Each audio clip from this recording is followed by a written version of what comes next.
Sometimes நம்ம பார்த்தோம்னா Monday பண்ணணும்னு வச்சுருந்த விஷயம் மறுபடியும் நம்ம பண்ணியிருக்க மாட்டோம். டியூஸ்டேக்கு அது புஷ் பண்ணியிருப்போம். டியூஸ்டேயும் பண்ணாமல் வென்ஸ்டேயும் புஷ் பண்ணியிருப்போம். ஸோ என்ன ஆகுதுன்னா, நம்ம ஒரு டாஸ்க்கை அவாய்ட் பண்ணிகிட்டே இருக்கிறோம். ஆனால் நம்ம தான் பண்ணி ஆகணும், வேறு வழி இல்லை, நம்ம தான் பண்ணி ஆகணும். we need to find the time and do it. நான் ஒரு வீடியோ பார்க்கும்போது எனக்கு இது ரொம்ப பிடிச்சிருந்தது. how to gently force myself to complete that task.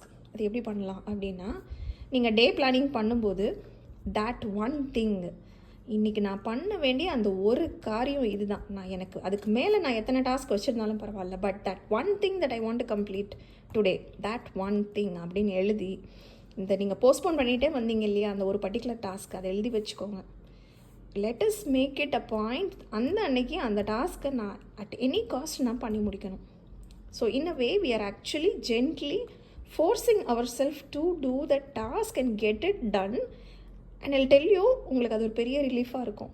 இத்தனை நாள் போஸ்ட்போன் பண்ணிகிட்டே வந்த டாஸ்க்கு எப்படியோ you found the energy, you found the right time, you pushed your self very gently in completing the task. அப்போ என்ன ஆகுதுன்னா, அந்த டாஸ்க் முடிஞ்சிச்சுனாலே அது ஒரு பெரிய ரிலீஃபாக இருக்கும். ஸோ நீங்கள் டாஸ்க் லிஸ்ட் போடும்போது எதையோ போஸ்ட்போன் பண்ணிகிட்டே வந்தீங்க அப்படின்னா, நீங்கள் அந்த தட் ஒன் திங் அப்படின்னு போட்டு வச்சுட்டு அந்த போஸ்ட்போன் ஆகிட்டே இருக்கிற அந்த ஒரு டாஸ்க் எழுதி you find your best time to complete it on that day. எந்த டேக்கு நீங்கள் அதை கான்ஃபிகர் பண்ணீங்களோ அந்த டேக்கு பண்ணி முடிக்கணுன்றத ஒரு சேலஞ்சாக எடுத்து பண்ணும்போது நமக்கு அந்த டாஸ்க்கும் முடிஞ்சிடும். அந்த டாஸ்க்கை நல்லபடியாக முடித்தோம் அப்படின்ற சாட்டிஸ்ஃபேக்ஷனும் இருக்கும். ட்ரை பண்ணி பாருங்கள்.